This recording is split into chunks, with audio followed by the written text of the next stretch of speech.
What's up? It's Dynast. As always, before I go into my video or the topic at hand, please go to www.dynastamir.com at the end of this video. Check out our indigenous African fashion, jewelry, attire, clothing, and accessories. Also, go to searchforwho.com, donate to our documentary that we're going to be shooting here shortly. And go to Amazon.com, search for the name Dynast Amir, buy a children's book. They're affordable. The reason why I shot this video, I'll use Jesse Owens as an example. The Olympics that Jesse Owens went to, he won several medals, but he was treated worse here in America. And Jesse Owens ran for America. He was given more respect by Hitler than he was when he came back after the Olympics, and I believe the Olympics were in Berlin at that time. Because of course here in America we had Jim Crow, we had segregation, we had racism in general. So even though America was cheering for Jesse Owens in Berlin, when he came back home he was treated like crap. And that's the same thing for Joe Louis.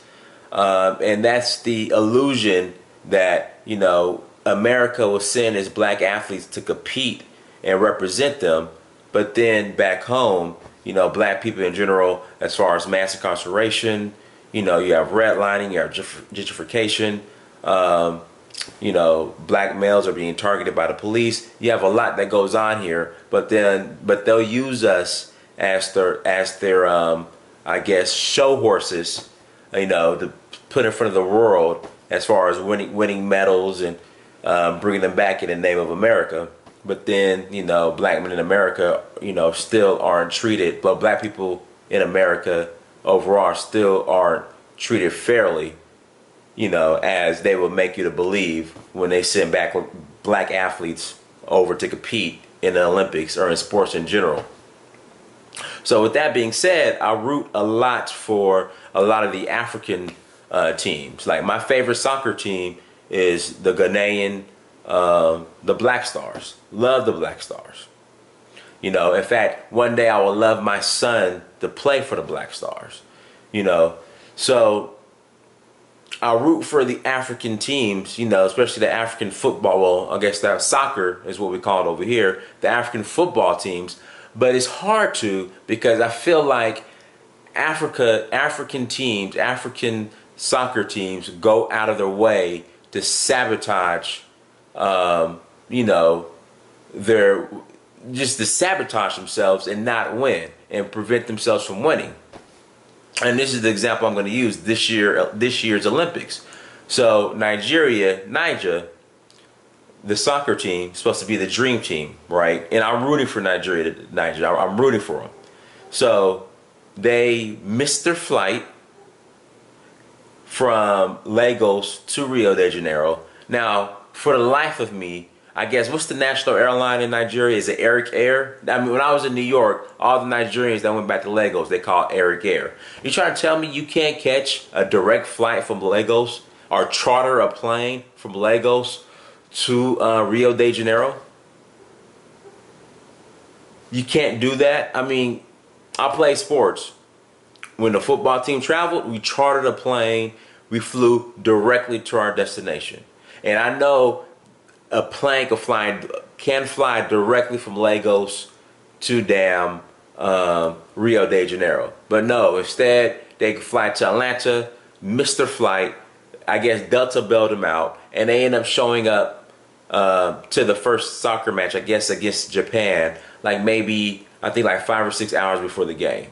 Like as an athlete, you can't perform at your optimal level in those type of conditions. But they still won. Good for them.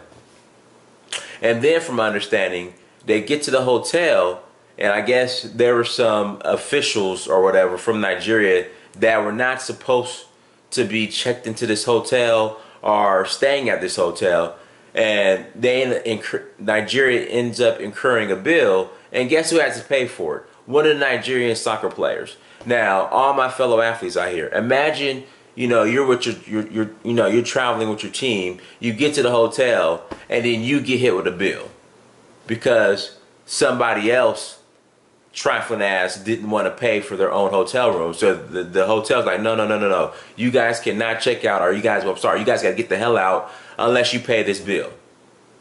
Like, you can't perform like that. Like, it's hard to perform without a clear conscience. So your own country can't ensure that you can make it to the game on time, and then they can't ensure that everything's going to be covered once you get there. And you're supposed to perform at an optimal and compete at an optimal level. And then I remember a couple years ago in the World Cup, Ghana, I guess, didn't pay their players, so they went on strike, and Ghana had to send money, police escort money, and I think the World Cup was in Rio too, to the players at their hotel.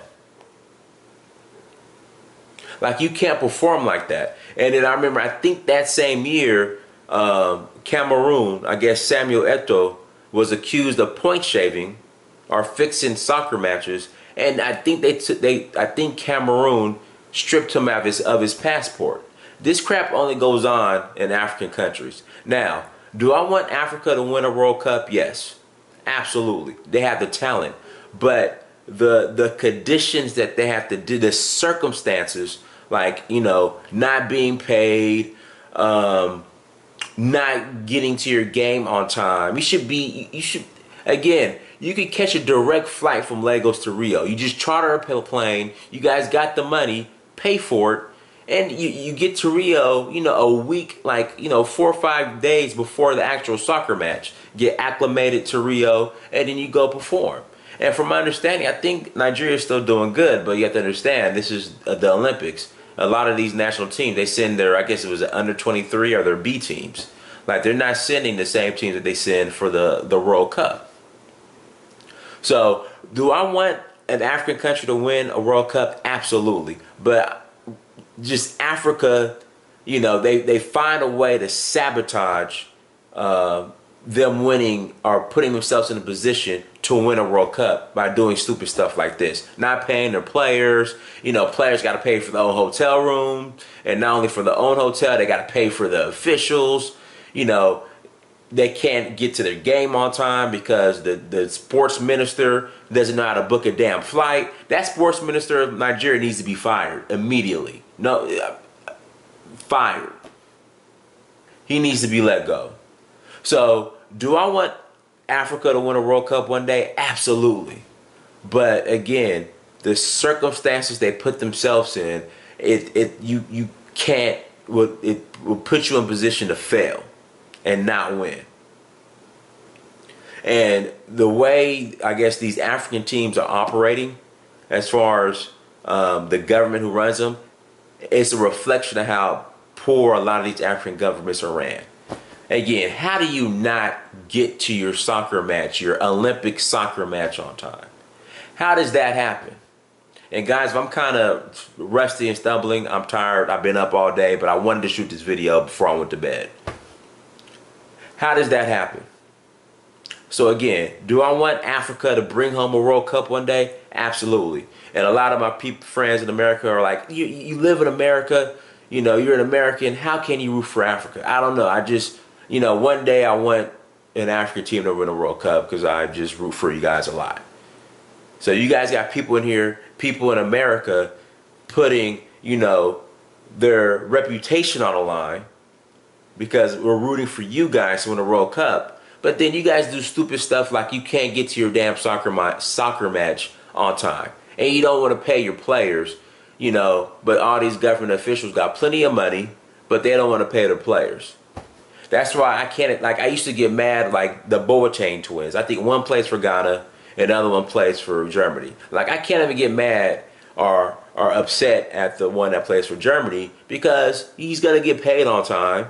He's going to get, he does. I'm pretty sure when he travels with his national team, they're not going to ask him to pay for his own hotel room or somebody else's hotel room.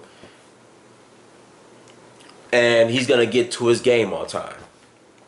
It's just sometimes just the incompetence of African leadership is what, in fact, that's what's killing Africans. And I mean, that's what's keeping Africa from fully operating and reaching its potential. It's just the incompetence of these African leaders. And you see it here at the Olympics when damn Nigeria can't even get to his game on time. And, well, barely makes it to his game on time. And then where, you know, some of the players have to pay a hotel bill for some officials that shouldn't have been at the damn hotel or shouldn't have been traveled. Like, in America, in American sports, that doesn't happen because that's checked at the door. And, you know, at the jump, that's checked. And then, again, just proper planning. How do you not properly plan your trip to the Olympics if you're competing? How does that happen? It doesn't make sense. You know, comment, share this video, let me know what you think. But in my honest opinion, do I want an African team, soccer team, to win the World Cup? Yes. Now, I know Nigeria won the gold medal in the Olympics in '96, but again, you know, these national teams, they're sending their B teams, and, you know, I think it's the under 23 players that are playing. So that's why I said why Africa will never win a World Cup is because they just, the incompetent leadership just finding a way to sabotage Africa from ever realizing, or any African country from ever realizing a World Cup victory. Again, not paying their players, can't book a hotel room properly, can't book a flight properly. You're setting yourself up for failure. Check out my Instagram, Amir Dynast, for the line, Dynast Amir. Go to Twitter, Amir Dynasty, the personal, Dynast Amir for the line. Facebook, Dynast Amir. Share this video, comment. Till next time, I'm out. Like I said, I want an African country to win a World Cup, but it's going to be hard because the leadership, you know, who's behind it or who's controlling it is terrible. But listen, African countries, and then I'm ending on this. Hire me to be a sports minister. I could book a flight. I could make a phone call. Just give me the money. I could call a charter plane and book it from your country to wherever you need to go to play. I could do that. I could do it. Holler at me. Dynast Amir. I'm out.